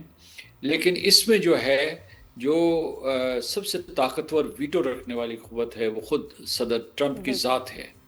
तो इसलिए ये बाकी जो बैनुल-अक़वामी तंजीमें हैं उनसे मुख्तलिफ है। लेकिन सर एक चीज़ में पहलू देखना पड़ेगा ना सर, कि हमास को अनाम करना है, बार बार वो ये बयान दे रहे हैं। हमास ही तो एक रेजिस्टेंस का इस्तिआरा था वहाँ पर, और अगर देखा जाए तो ईरान भी अपनी प्रॉक्सीज के ज़रिए ही चाहे वहाँ पर रेजिस्टेंस और फ़लस्तीनियों की हिमायत में सामने आ रहा था। तो दोनों तरफ आप देखें तो ईरान के ऊपर तो हमला आवर है, वहाँ बहरी बेड़े भी भेज दिए हैं। तो हमारे खत्ते में हम कैसे बात कर सकते हैं सर, ईरान को सिंगल आउट करके अगर आप गजा में पीस लाना चाह रहे हैं तो ये काबिल अमल फार्मूला है, आप समझ रहे हैं? हमास के सिलसिले में जो पाकिस्तान का मौक़िफ़ है वो बड़ा वाज़ेह है। वो ये है कि हम हमास की डिसआर्ममेंट का हिस्सा नहीं बनेंगे। यानी इंटरनेशनल स्टेबलाइजेशन फोर्स जो वहाँ कायम की जा रही है, जिसके सरबराह अमरीकी जनरल जैस्पर जेफर्स हैं, वो अगर हमास को डिसआर्म करेंगे तो पाकिस्तान उसका हिस्सा नहीं बनेगा। लेकिन एक ये भी है कि अमेरिका और हमास के पस पर्दा मुज़ाकरात चल रहे हैं इस सिलसिले में, और कम अज़ कम इशारे अमेरिका ये दे रहा है कि उसमें हमास की आबादगी शामिल हो गई है किसी तरीके से। इसके ऊपर अभी जो है यानी यकीन न किया जाए, लेकिन कुछ इस किस्म की इत्तलात आ रही हैं। दूसरा ये है कि जो स्टीव विटकॉफ, जब उन्होंने बहुत कुछ हफ्ते पहले जो है ईरान के ऊपर हमले की तैयारी हो रही थी, तो उसके बाद जब हमले को रोका गया, अमेरिका के हमले को रोका गया, तो उन्होंने जो 4 शराइत दी थी वो ये थी। उसमें पहली शर्त ये थी कि वो अपना यूरेनियम की अफसूदगी ख़त्म कर दें। दूसरा ये कि जो उनके पास ज़खायर जी जी जो ज़खायर हैं वो अमेरिका के हवाले कर दें। कोई तकरीबन वो कह रहे हैं कि 2000 किलोग्राम के करीब है, वो केजी के करीब है। और उसके बाद तीसरा ये था कि मिसाइल बनाने ख़त्म कर दें और उनकी रेंज घटा दें। और आखिरी ये था कि वो उनकी जो हिमायत करने वाले, हिमायत याफ्ता जो ग्रुप्स हैं, वो लबनान में हूँ या इधर हूँ, क्या कहते हैं कि सीरिया में या यमन में, उनको ख़त्म कर दिया जाए। तो वो शराइत हैं जिनमें जो मेरा ख्याल है कि ईरान के लिए मानना बड़ा मुश्किल होगा। बिल्कुल सर। और अभी इस वक्त लेटेस्ट क्या सिचुएशन है, क्योंकि 24 घंटे पहले तक था कि भी ट्रंप जो है हमला नहीं यूएस कर रहा ईरान पे। अब रात की खबरें बहुत डिस्टर्बिंग है कि हमला कर रहा है, जो हम वीडियोस वगैरह हम देख रहे हैं सोशल मीडिया पे। तो रियलिटी क्या है इस वक्त? इसे हम फॉग ऑफ वॉर कहेंगे कि ये एक धुंध फैल चुकी है, यानी जंग से पहले। और ये जो एक मुतहारिब ममालिक होते हैं जो एक दूसरे के आमने सामने हो जाते हैं, वो इस किस्म का एक माहौल ज़रूर पैदा करते हैं। तो अमेरिका ने पहले जो है एक तरीके से ईरान को ये पैगाम भेजा कि हम हमला नहीं करेंगे, लेकिन उसमें एक शर्त है कि जो भी उन्होंने, वो कहते हैं कि वो 800 से लोग ज़्यादा गिरफ्तार किए हुए हैं, 800 से ऐसे लोग जिनको फांसी दी जाएगी। और ईरान का ये मौक़िफ़ है कि उन्होंने जितने लोग गिरफ्तार किए हैं उनमें से ज़्यादा जो है बाहर के एजेंट थे या उनके जासूसी के लिए आए हुए थे, या उन्होंने जो है पूरे के पूरे मुजाहिरीन को मुश्तइल किया और उन्हें तशद्दुद पे आमादा किया। तो ये तो दो तरफ के बयान ये हैं, लेकिन ये है कि अमेरिका ने पहले यहाँ से जो है बहरी बेड़े निकाल दिए थे और उसके बाद ख़ासतौर से एयरक्राफ्ट कैरियर्स जो है मूव आउट कर दिए थे। फिर जो है उनके अल उदैब बेस है कतर में, वहाँ भी उन्होंने प्रेजेंस कम कर दी थी। फिर आहिस्ता आहिस्ता उनको वापस भेजना शुरू कर दिया, क्योंकि ईरान ने भी एक धमकी दी हुई है। उसमें 2 ईरान जो ऐसी धमकियाँ उनके ऊपर अमल कर सकता है। एक तो ये है कि जो अमेरिका के अड्डे हैं, फ़ौजी अड्डे हैं, मैंने अल उदैद का जिक्र किया जहाँ 10,000 फ़ौजी मौजूद हैं कतर में, और उसके अलावा जो है दूसरे ओमान में मौजूद है यूएई, और फिर सऊदी अरब में एक बहुत बड़ा अड्डा मौजूद है इराक़ में। अगर इनके ऊपर ईरान ने हमला किया या स्ट्रेट ऑफ हरमुज़ को बंद कर दिया, उसकी नाकाबंदी कर दी, जो वो कर सकता है, तो इस तरीके से सदर ट्रंप का हमला ईरान के ऊपर असल में अरब ममालिक के ऊपर भी हमला होगा, पूरा रीजन इसकी लपेट में आ जाएगा। और ये पहले से सर आपको लगता है कि ज़्यादा फियर्स जंग होगी? जी जी, ये हो सकती है, लेकिन ये जो आज तक जो तज्ज़िये आते रहे हैं और जो रिपोर्ट्स आती रही हैं उसके मुताबिक ऐसा नहीं लगता कि बूट्स ऑन द ग्राउंड होंगे, कि अमेरिकी फ़ौजी जो है वो ईरान मौजूद होंगे। वो चाहते हैं कि किसी तरीके से दबाव के ज़रिए यहाँ जो है निज़ाम हुकूमत और कायदीन तब्दील हो जाए। इसराइल का इससे भी ज़्यादा ख़तरनाक एजेंडा है। वो चाहते हैं कि इसके जो है किसी तरीके से ईरान के न सिर्फ उसे डी न्यूक्लियराइज किया जाए बल्कि उसके हिस्से बखरे कर दिए जाए, बिल्कुल जैसे सीरिया में किया। और सर ये सब हम जो बात कर रहे हैं, इस दौरान 15 फ़लस्तीनी शहीद भी किए जा चुके हैं, 15 फ़लस्तीनियों की जानें जा चुकी हैं, जिसमें 3 सहाफ़ी भी हैं। तो वहाँ पर मसैकर चल रहा है अपनी जगह, सारा पीस की बातें हो रही हैं। हाँ जी जी फरमाइए। जी बिल्कुल, यानी ये जो जब सदर ट्रंप ने जंगबंदी का ऐलान किया था और 20 नुकाती फार्मूला पेश किया था और उसके बाद जंगबंदी हो गई, तो उस वक्त से अब तक जो है तकरीबन 500 के करीब लोग, गज़ा के लोग जो हैं, उसमें बच्चे भी शामिल हैं, ख़वातीन भी शामिल हैं, सारे के सारे निहत्ते लोग शामिल हैं, वो शहीद किए जा चुके हैं। तो एक तरफ ये यानी जो उसकी जंगबंदी की इसराइल जुज़वी पाबंदी कर रहा है, लेकिन वहाँ जो है जो किलिंग्स हैं वो जारी हैं। सब मतलब हैरत होती है, वहाँ इजराइल जाके नेतन्याहू को उठा के क्यों नहीं ले आते, जो सबसे बड़ा दुनिया का वॉर क्रिमिनल है, उसको नहीं उठा के ला रहे, वेनेजुएला वाले को उठा के ले आए। इनको जाके लेके आए तो जरा दुनिया में जो ना थोड़ा अमन आए, थोड़ा सुकून आए, इस कातिल को वो पकड़ लें। तो इसलिए पीस पे कोई यकीन नहीं, कोई भरोसा नहीं। बिल्कुल। बहुत शुक्रिया देखिए, जी। ये बात समझने की जरूरत है कि नेतन्याहू जो है, मैं समझता हूँ एक बात से सदर ट्रंप से भी ज्यादा मजबूत है। इनकी एक बहुत बड़ी लॉबी अमेरिका में मौजूद है और सिक्का चलता है, वो कांग्रेस में हो। सर बहुत माजरत, Thank you. वक्त हमारे पास जी, बहुत thank कम रह गया। बहुत शुक्रिया, आपने हमें वक्त दिया, मामला से मुतालिक हमें बताया। एक ब्रेक लेना जल्दी से, हमने ब्रेक के बाद वापस आएंगे, कहीं जाइएगा। Keep watching, good morning.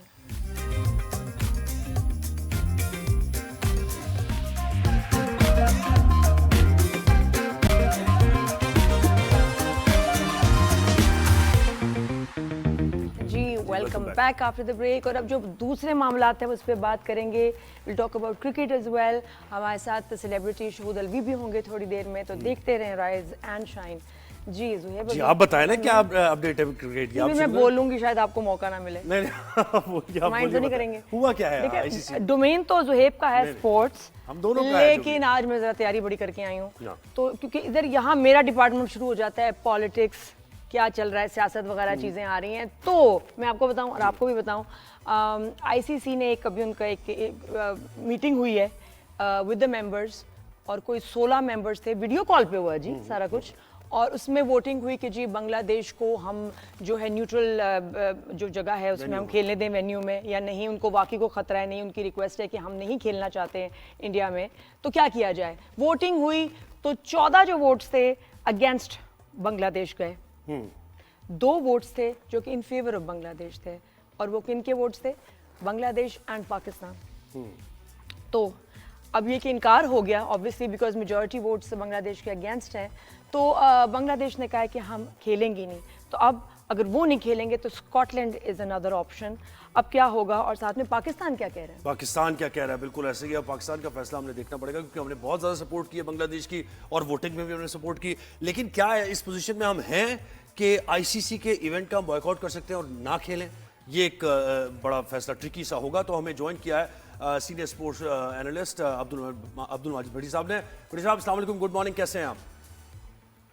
जी वालेकुम अस्सलाम ज़ुहैब, नादिया, आपको भी सुबह खैर। अल्हम्दुलिल्लाह अनदर न्यू डे। लेकिन आप सियासत की बात करें, क्रिकेट में भी सियासत ही हो रही है ऐसी वैसी। तो सर क्या होने जा रहा है, मुझे बताएं ना। बांग्लादेश को मना कर दिया, हमने क्या मिस किया? ऐसी आपके पास क्या खबर है जो हमारे पास नहीं? देखें, भारत जो है वो अपने पैसे और ताकत के घमंड में पूरी वर्ल्ड क्रिकेट को अपनी लाठी से हाँकना चाहता है, और बांग्लादेश, मैं और आप जब तक बात कर रहे हैं उस वक्त तक तो अपने उसूलों पर कायम है। देखें, आपने और हमने इस पे बहुत सारे शोज भी किए। लास्ट ईयर जब भारतीय टीम को पाकिस्तान ने हर तरह की अश्योरेंस दिलवाई कि भाई आप पाकिस्तान आ जाएं, आपको स्टेट सिक्योरिटी देंगे, उन्होंने कहा कि नहीं जी, ये हाइब्रिड मॉडल पर चैंपियंस ट्रॉफी होगी। भारत ने सारे मैच दुबई में खेले, एक होटल में भारत की टीम ठहरी हुई थी, बाकी टीमें ट्रेवल कर रही थी। आज जब वही चीज बांग्लादेश की टीम कह रही है तो आईसीसी कह रहा है नहीं, आप भारत चले जाएं। तो भाई ये तो फिर गैर जानिबदारी तो आईसीसी की नहीं है। आईसीसी, जिसको हम इंडियन क्रिकेट काउंसिल भी कहते हैं, तो हमें तो ये इंडियन क्रिकेट काउंसिल नजर आ रही है।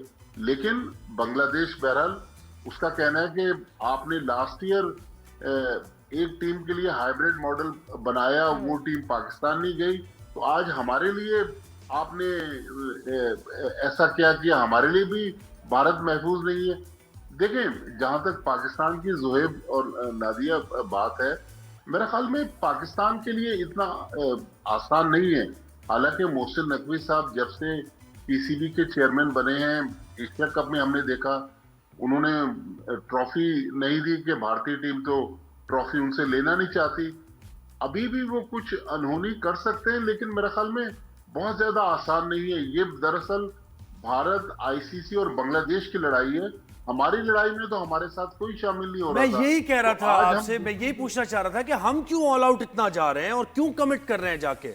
वो मैच रेफरी वाला हमें एपिसोड याद है ना भट्टी साहब? मैच रेफरी न होगा तो हम नहीं खेलेंगे, ये नहीं खेलेंगे, खेलना पड़ा हमें।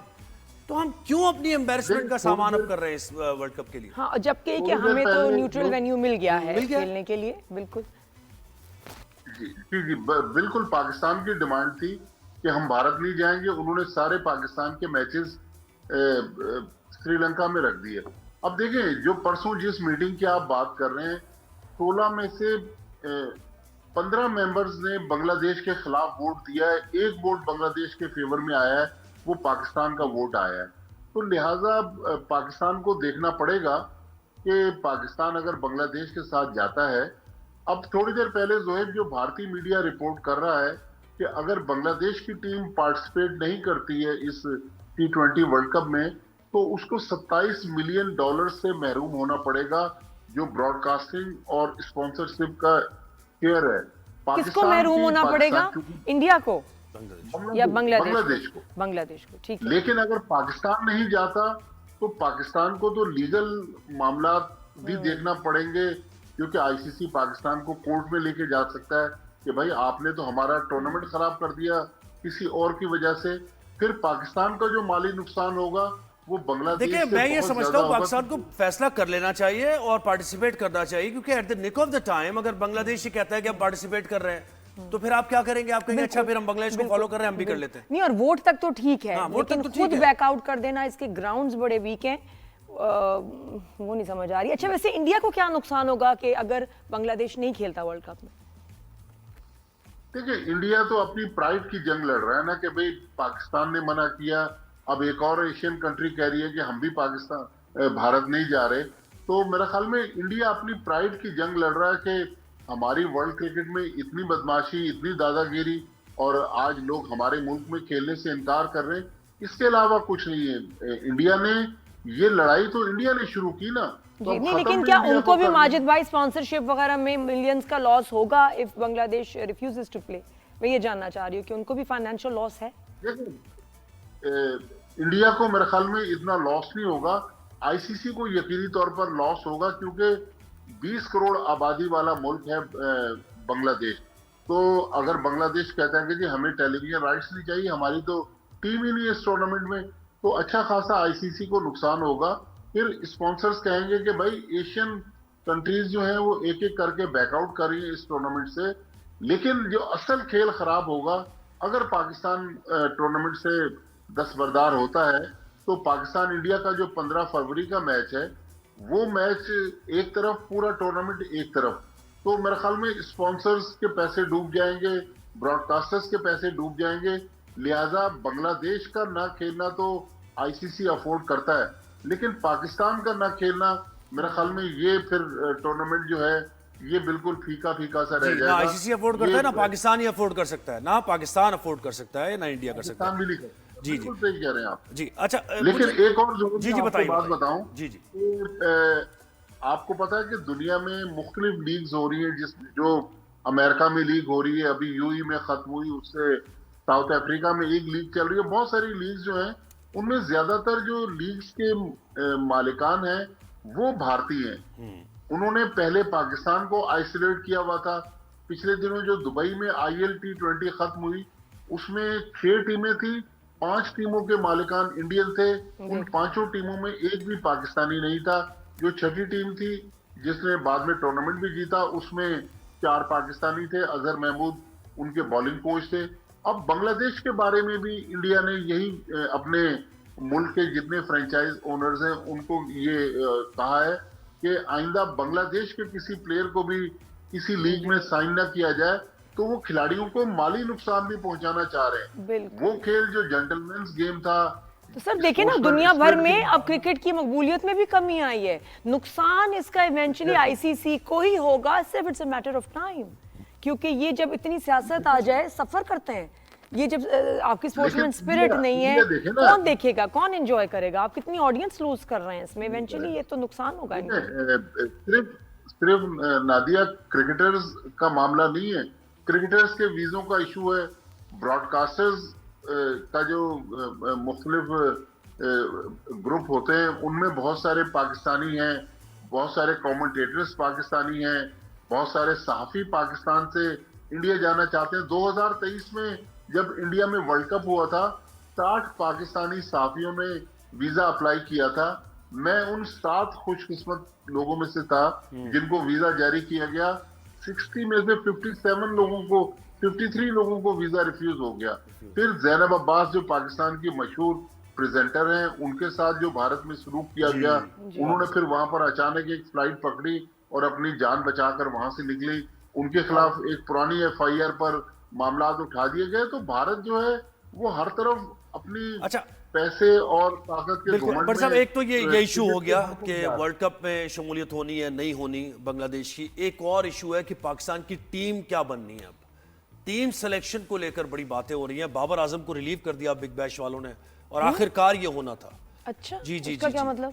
बस उन्होंने कहा, अब मैं क्या बताऊं, अब भट्टी साहब बताएंगे। उन्होंने तो कहा कि भाई आपकी जरूरत नहीं है अभी टीम में, जिस तरह आप खेल रहे हैं तो हम ये इस तरह अफोर्ड नहीं कर सकते, हम मैच हार जाएंगे, मुझे ये लगता है।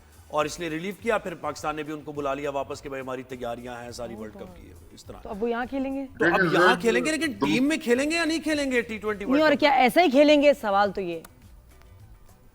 मेरे ख्याल में बाबर आजम का सिलेक्शन ये एक बहुत $1 मिलियन क्वेश्चन है, क्योंकि जो बिग बैश में बाबर आजम की परफॉर्मेंस थी, हालांकि इन्होंने 2-3 50 बनाए, लेकिन वो बाबर आजम जिसको किंग बाबर आजम कहा जाता था, वो हमें डोमिनेटिंग पोजीशन में नजर नहीं आए।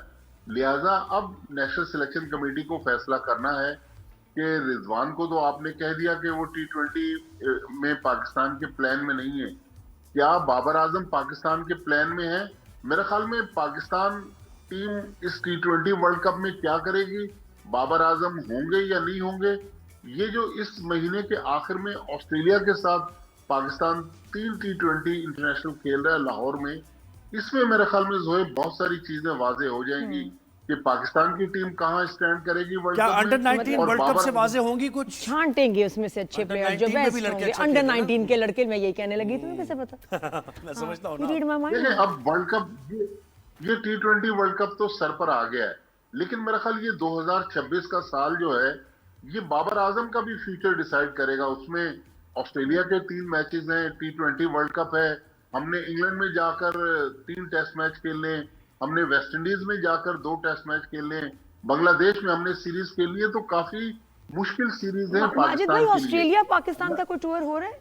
ऑस्ट्रेलिया आ रही है आ रहे हैं पाकिस्तान। ना। जी जी। मैंने एक वीडियो देखी, इतनी प्यारी किसी ने वीडियो, किसने बनाई वो वीडियो? बहुत कमाल है। जो पाकिस्तान और ये ऑस्ट्रेलियन टीम के ऊपर किसी ने वीडियो बनाई है, बहुत जबरदस्त, कि हम कितने मेहमान नवाज हैं, लेकिन जब मैच की बात होती है तो फिर तगड़ा मैच होगा, मुकाबला हम आपको देंगे। But beautiful video, I want to show it here. मतलब मैं देखती हूँ, लेकिन बहुत कमाल वीडियो बनी है भाई, बहुत बहुत जबरदस्त, देखने वाली। बहुत शुक्रिया आपने वक्त दिया हमें। फिलहाल तो जी जी जी, थैंक यू माजिद Thank भाई। you। माजिद भाई, तो खबरें ये- तो बहुत ज्यादा हैं, लेकिन ये कि अंडर 19 वाले लड़कों की उम्र चेंज करके खिला दें यार उनको। मैं तो यही सोच रहा हूँ कि मुझे मैच बना दे जीतना उनकी, मकसद है ना। मुझे बना के उनको बड़ा बड़ा दिखा के हम कहे भाई ये बड़े बड़े बच्चे समीर हैं, को तो छोटे ले नहीं ले, हैं। समीर मिनाज को तो ले ले।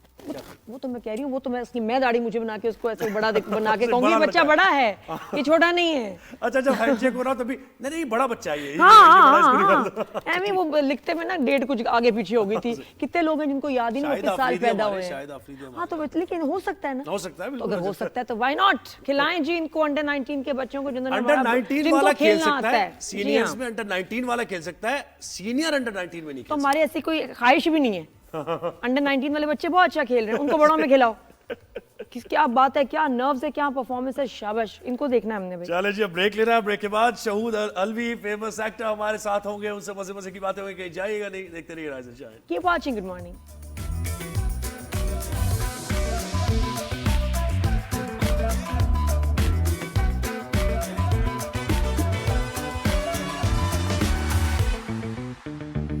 जी welcome back after the break, good morning everyone. तो ताज़ा खबरों में मैं भी ज़ुहैब को बता रही थी अभी, तो इस वक्त केन डॉल की जो है सब क्लास ले रहे हैं बहुत ज़्यादा, जिस तरह उसने धमकियां दी बाकी इन्फ्लुएंसर्स को, वो बड़ा डिस्टर्बिंग था। पता नहीं कहाँ जाता है वो मामला, कहाँ तक। हाँ देखिएगा जरूर। अब केन डॉल ने कोई अपॉलॉजी की भी वीडियो बनाई है, बट उससे पहले जो उसने सबको धमकियां दी हैं वो बहुत डिस्टर्बिंग थी। अच्छा बहुत मैंने देखी नहीं ना वीडियो, तो ज़रा कमेंट नहीं किया जा सकता। हाँ, उसमें खवातीन इन्फ्लुएंसर्स हैं, लड़के हैं, और किसी को इस तरह कहना कि मतलब ये हो जाएगा, ये कर देंगे, तारें निकल रही हैं, ये निकालेंगे, शीशे टूटणगे and all that. Very bad, बड़ा इंप्रेशन था कैंडोल का। वही एक काम किया अब जो- वो इंप्रेशन खराब हो गया। फैंस तो उसके यहाँ पाकिस्तान में बहुत है, सबको बड़ा और दुख वजह हुआ। क्या बनी वो खैर चले, ये जो तो भी हो, topic देखो अब अपना करते हैं। ओपिनियन है, लेकिन किसी को धमकियां देना, ऐसे बोलना, that is very very wrong. जितना चलिए, भी इस आप issue सॉरी के बारे में करें, देखते हैं ये कि हुआ क्या क्यों, बात है। और ये एक ज़ाहिर भी हम नहीं भी 2 अब 3 कमेंट कर दफा। सकते हैं भाई, अगर वो हक बजाने में और आज़ाद है कमेंट करने में और अपना ओपिनियन देने में, तो हम भी ज़ाहिर अपना ओपिनियन देने में आज़ाद है। मैं कितनी लेकिन दफा देखना पड़ेगा। हमारे बारे में भी बात हुई, बहुत बोला, हमको कितनी यार राय है, बिल्कुल आप अपनी राय दें, लेकिन धमकियां देना और उसको ऐसे बोलना, कैंडोल वेरी थ्रेटन ना बैड। करें, वैसे ही हालात बड़े अजीब से हैं। खैर अभी छोड़े ना इन बातों को। हमारे साथ एक जबरदस्त एक्टर है भाई, उनसे मजे मजे की बातें भी करनी है, उनके ड्रामे के बारे में बात करनी है। नया ड्रामा भी उनका है और कब से उनका करियर चल रहा है, तो बड़ी यादें हैं उनकी जिंदगी की, लोग सुनना चाहते हैं। तो आप क्यों टाइम अभी इस पे लगा रही है कैंडोल पे? बाद में बात कर लेंगे। शहूद अलवी हमारे साथ हैं। गुड मॉर्निंग, अस्सलाम वालेकुम, वेलकम टू राइज एंड जैसे पता नहीं शाइन। इतना मुझे तुम टाइम देते हो ना शो में, पता भी नहीं चलना शो खत्म हो जाना है। अच्छा, ठीक शहूद है। थोड़ा टेंशन है यार इस शो पे। देखो हमें आदत है शहूद घंटे घंटे का इंटरव्यू, आराम से सांस लेके हम बातें करते हैं। यहाँ तो धुर धुर धुर धुर तेज तेज तेज तेज तेज तेज तेज, क्या करूं मैं? अस्सलाम वालेकुम जी, अस्सलाम वालेकुम नादिया, अस्सलाम वालेकुम Suhaib. Welcome to rise and shine Shahood. Thank you जी, thank you. And what a remarkable actor, और कमाल जो है बातें करते हैं। इंटरव्यू तो तुम्हारे देखने वाले होते हैं, मतलब इतना जबरदस्त बोलते हो, इतने बोल्डली, बड़े पॉजिटिव एनर्जी है सच्चाई ना के आपके साथ। फेस पे ही जो है ना बड़ी पॉजिटिविटी है। शहूद भाई जी जान। जी तो शहूद अब बताएं हम शुरू कहाँ से करें? बहुत जहाँ सारी से बातें आपके हैं, स्टार्ट शुरू से करें। जमीन से शुरू करते हैं, आसमान तक चलते हैं। हाँ, कुछ ब्रेक के बाद अभी ये जो, जमीन पे ही रहते हैं क्योंकि मैं जमीन का ही आदमी हूँ, तो जमीन पे ही रहना पड़ेगा। Very good, very good. हाँ तो ये जो अभी ड्रामा अभी चल रहा है आपका, कुछ ब्रेक के बाद इसमें आप नजर आए, मैं जमीन तू आसमान, कैसा एक्सपीरियंस रहा? बहुत अच्छा एक्सपीरियंस था, स्क्रिप्ट बहुत अच्छा था। सबसे मजे की बात यह कि कुछ जगहों पे जहाँ हमें थोड़ा इख्तलाफ भी हो जाता है एज एन एक्टर, हम डायरेक्टर से बात भी करते हैं कि यार ये सीन जरा ऐसे नहीं ऐसे, तो जब उसको ऑन एयर देखा तो मुझे लगता है ये क्रेडिट डायरेक्टर को जाता है कि उसने उसकी शक्ल, उसकी हैयत, चूंकि हमने सुना था कि ड्रामा एडिटिंग पे बनता है और फिर हमने सारी जिंदगी यही एक्सपीरियंस होते देखा है, तो मुझे लगा कि वो डायरेक्टर का बड़ा कमाल था उस प्ले में। लेकिन द No फैक्ट doubt. कि शुरू में इसको क्रिटिसिज्म बड़ी मिली कि जी ये इश्क मुर्शिद की जो बिल्कुल कॉपी सीन बाय सीन लग रही है, वो बाद में जाके बदल गया, या यू आल्सो अग्री कि शुरू में लग रहा था बहुत सिमिलर? देखिए यही मेरा पॉइंट है। मैंने उसको यही कहा कि बहुत सारी चीजें ऐसी हैं जो ऑलरेडी हम देख चुके हैं या Same टीवी पे writer. लोग देख चुके हैं, हाँ. और कुछ उससे मिलती जुलती चीजें हैं। तो उसने कहा कि जी शोध भाई मुझे भी ऐसा ही लग रहा है, लेकिन मुझे लगता है कि एडिटिंग में कुछ बेहतर हम इसको बना लेंगे। अभी तो हम उसकी तरतीब वैसे ही रखते हैं जैसी राइटर ने लिख दी है, ये ना हो कि कहीं शुरू का काम चेंज करें तो बाद में कहानी में फर्क पड़े। तो और नो डाउट जब वो ऑन एयर गया तो मुझे यकीनन बहुत यकसानियत कुछ चीजों में होने के बावजूद भी कहानी ने अपना जोर नहीं छोड़ा, तो मुझे लगा कि अच्छा और build-up था पहला कहानी का, एपिसोड अच्छा लेके चलते हैं। बहुत पावरफुल था, बहुत जबरदस्त शूट हुआ था, जो उसके जेल के सीन्स और वो सड़क पे बारिश सारा बारिश आपका की सारा और बड़ा सारी खूबसूरत चीज़ें, शूट हुआ था। लेकिन हैविंग सेड दैट, मुझे अपना हीरो जो है अपने बाप को मामा क्यों कहता है? ये उनकी ख्वाहिश थी या ये राइटर किसकी ख्वाहिश थी? ये ख्वाहिश किसकी थी कि इतनी कंफ्यूजन हुई ना कि हीरो पहली दफा देखा बाप को प्यार से मामा कहता है, मेरी माँ के देखिए बारे इस में। चीज ये का क्या था? बेसिकली जो मुझे लगता है वो सही आंसर तो हर राइटर दे सकते हैं, लेकिन जो मेरा अपना अंदाजा था वो ये था कि जैसे जानवर का बच्चा भी जब कभी आंख खोलता है पहली बार, इंसान का बच्चा भी, और वो जिसको देखता है तो वो उसको अपनी माँ समझता है। तो इस बच्चे ने जब पहली आंख खोली होगी, जो हम ज्यूम कर सकते हैं, तो इसने कहीं अपने बाप को देखा, माँ को तो देखा ही नहीं, तो इसने सही प्यार में उन्हीं को माँ कहना शुरू कर दिया। तो ये इसके पीछे एक मेरे ख्याल है लॉजिक है। Interesting. लेकिन शोध में पहले जो बात हो रही थी जैसे इश्क मुर्शिद से थोड़ा सा सिमिलर, ये क्या होता है वाकई? एक ड्रामा हिट हो जाए, अभी मेरी जिंदगी है तू भी एक आ रहा है, चल रहा है बिलाल, जी। उसमें भी मैंने सीक्वेंस देखे उस ड्रामे के, वो भी इश्क मुर्शिद वाली, एक ट्राइका है, वो लड़की एक अमीर है, वो उसके पीछे है, मतलब होता है ऐसा? आपने देखा है कि एक भेड़ चाल चल जाती है एक ड्रामा हिट होता है तो? ये बिल्कुल आप ठीक कह रहे हैं। ये इसमें डिनाई करना मेरे ख्याल में बड़ी गैर मुनासिब सी बात होगी, ये बिल्कुल होता है। और पाकिस्तान में हमारे ड्रामे के अंदर ये जरूर है कि जो चीज बहुत ज्यादा हिट हो जाती है या लोगों को पसंद आ जाती है, तो उससे मिलती जुलती चीजों को ही बनाने की कोशिश की जाती है। किसी एक्टर से अगर कोई रोल बहुत अच्छा हो जाता है या वो कर देता है, तो उससे फिर उसी तरह के रोल कराए जाते हैं, और ट्राई नहीं किया जाता उसको किसी और चीज में।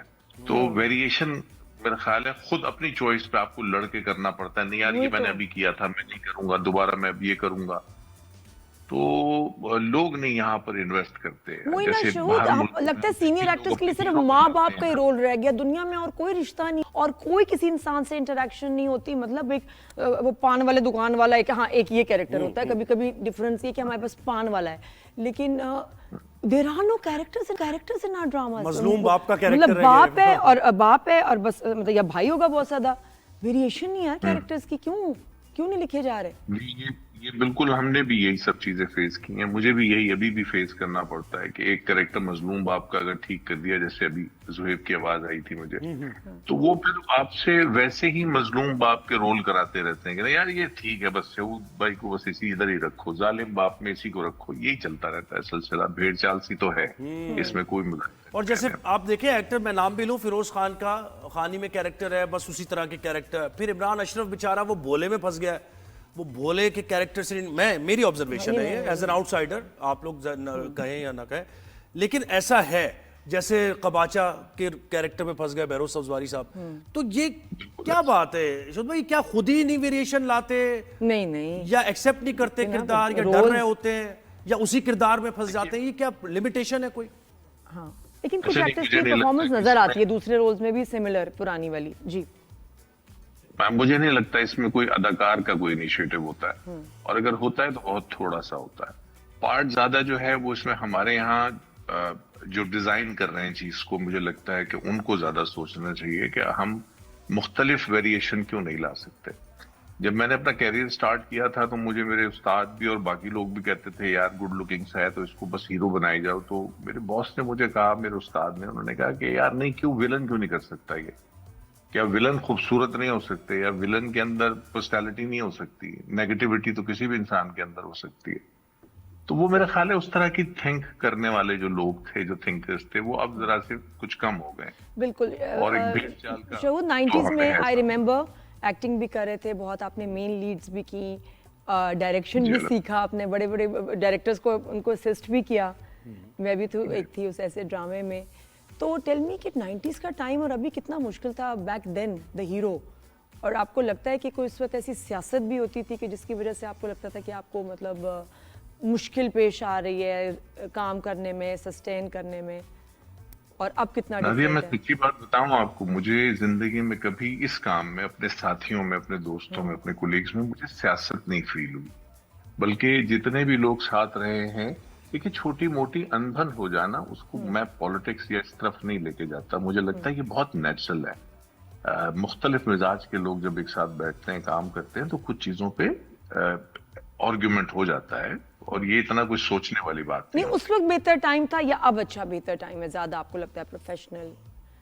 देखिए मुख्तलिफ चीजों पे वेरी करता है। जैसे अब अच्छा टाइम है कि काम अच्छा हो रहा है, बहुत सारा हो रहा है, लेकिन ये है कि इसमें कुछ ना कुछ खामियों की गुंजाइश ज्यादा है क्योंकि ज्यादा काम हो रहा है। उस वक्त बहुत जरा लिमिटेड काम होता था और उस पर बहुत सोच विचार होके होता था। लेकिन शूटिंग पॉइंट ऑफ व्यू से अगर हम देखें तो आज हमें शूटिंग करने में बहुत मजा आता है क्योंकि नई टेक्निक्स आ गई हैं, नए कैमरे हैं। उस वक्त जरा हम पुराने तरीके से काम कर रहे होते थे, तो वेरी करता है। दोनों वक्त का अलग अलग मजा था।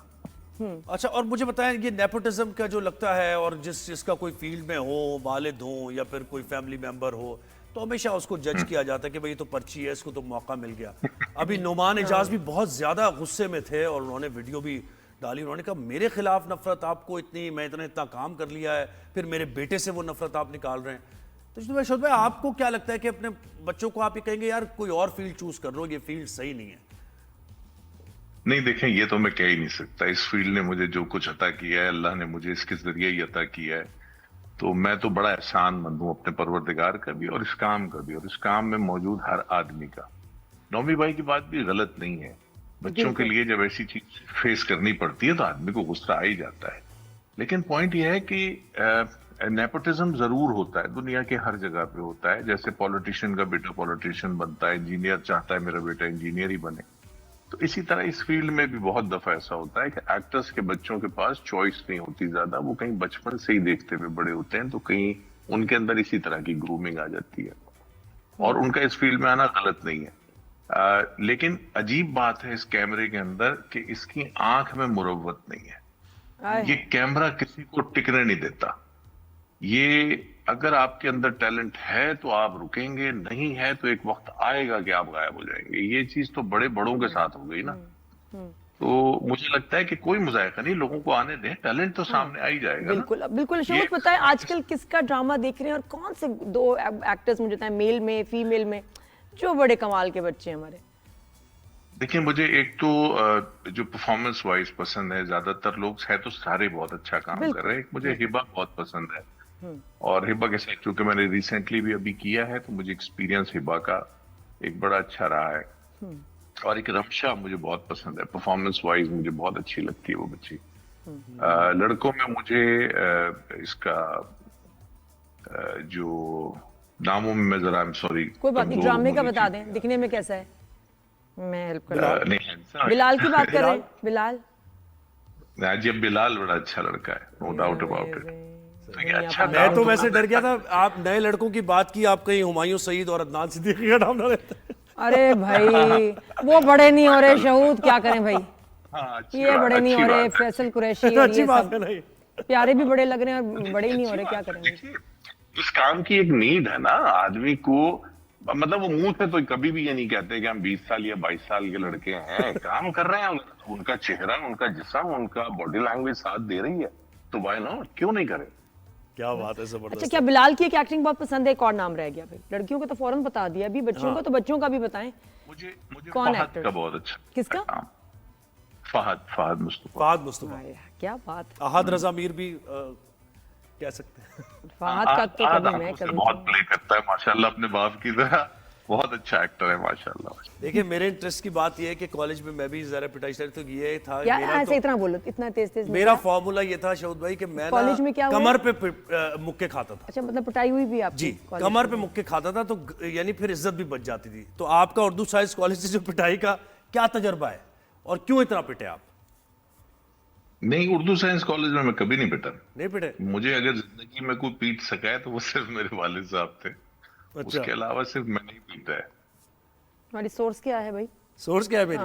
नहीं है, मैंने इनसे सुना है ना, वहां पे जरा पॉलिटिक्स वगैरह में इन थे और जरा सा हो जाते थे लड़ाई झगड़े वगैरह। नहीं, अच्छा, नहीं, मैं पॉलिटिक्स में नहीं कभी भी इतना इन रहा। किसका इंटरव्यू ये देख जरूर था कि नॉलेज है मुझे, पॉलिटिक्स की चीजों को जानता हूँ, वोट किसे देना है किसे नहीं देना है, कौन सही कर रहा है कौन गलत कर रहा है। लेकिन अब्बा की पिटाई भी काम आती है, फिर अब्बा की पिटाई फिर वो काम आती है, वो याद आती है।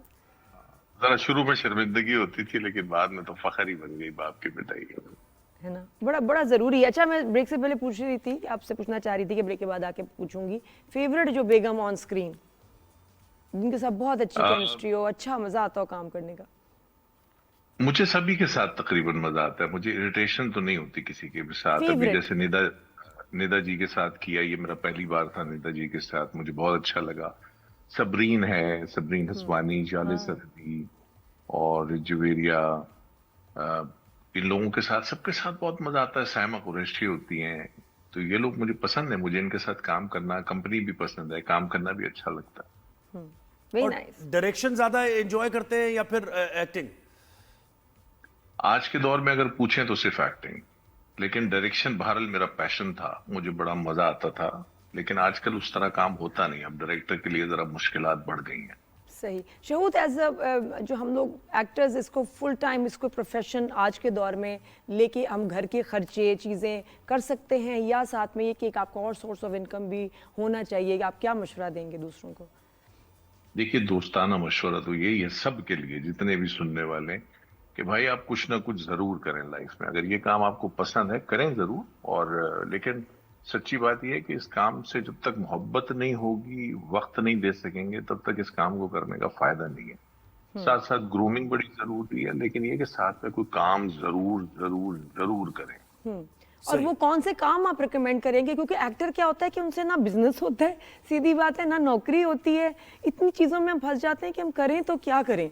तो आप क्या सजेशंस देंगे कि कौन सी लाइंस जो हैं, अभी भी बहुत सारे एक्टर्स हैं जो कुछ परेशान भी हैं अपने फाइनेंसेस को लेके, क्या सजेस्ट करेंगे कि वो और सेकंड इनकम उनकी क्या किन रेवेन्यू से हो सकती है, क्या कर सकते हैं आर्टिस्ट? ये जो हमारी नादिया है ना, ये हमेशा से बड़ी शरारती है, और ये बड़ी चीजों को घुमा फिरा के वहां लाना जानती है जहां अगला आदमी बचना चाह रहा होता है। बच क्यों रहे हो? बचने की बात ही नहीं। भाई कुछ चीजें ऐसी हैं नहीं वैसे ही डिफरेंट आप आइडियाज दो ना, आपको जी यूट्यूबिंग कर लें, फला कर लें। अब सुन लो ना, ये जो सर पे तलवारें लटक रही होती है ना एफबीआर की, एसआरबी की चीजों की, इनसे बचने के लिए बहुत कुछ छुपाना भी पड़ता है।